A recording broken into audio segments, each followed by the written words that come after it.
Governor نجم الدین ایوبی کافی عمر ہونے تک شادی سے انکار کرتے رہے۔ ایک دن ان کے بھائی اسد الدین شیر کوہ نے ان سے کہا، بھائی تم شادی کیوں نہیں کرتے ہو؟ تو نجم الدین نے جواب دیا، میں کسی کو اپنے قابل نہیں سمجھتا۔ یہ سن کر اسد الدین نے کہا، میں آپ کے لیے رشتہ مانگوں؟ کس کا؟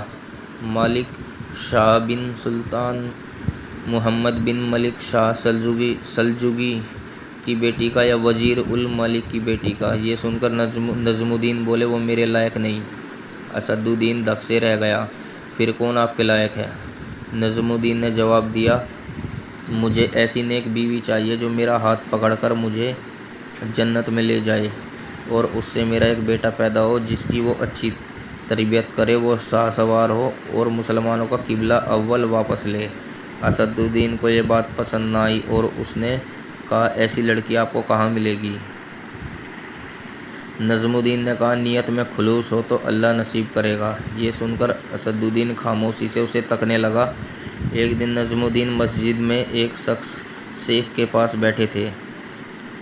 ایک لڑکی آئی اور پردے کے پیچھے سے ہی شیخ کو آواز دی۔ شیخ نے لڑکی سے بات کرنے کے لیے نجم الدین سے معذرت کی۔ نجم الدین سنتے رہے کہ شیخ لڑکی سے کیا کہہ رہے ہیں۔ شیخ نے کہا کہ تم نے اس لڑکے کا رشتہ کیوں قبول نہیں کیا جس کو میں نے تمہارے لیے بھیجا تھا؟ اے ہمارے شیخ اور مفتی، وہ لڑکا واقعی خوبصورت رتبے والا تھا مگر میرے لائق نہیں تھا۔ شیخ حیرت سے بولے، کیا مطلب؟ تم کیا چاہتی ہو؟ شیخ، مجھے ایسا لڑکا چاہیے جو میرا ہاتھ پکڑ کر مجھے جنت میں لے جائے، اور اس سے مجھے اللہ ایسا بیٹا دے جو شاہ سوار ہو اور مسلمانوں کا قبلہ واپس لے۔ نجم الدین سن کر حیران رہ گئے کیونکہ وہ جو سوچتے تھے یہ لڑکی بھی وہی سوچتی تھی۔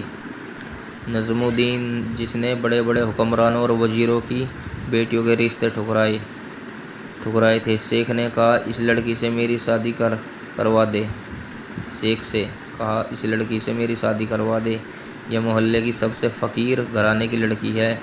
یہ سن کر نجم الدین نے کہا، میں یہی چاہتا ہوں۔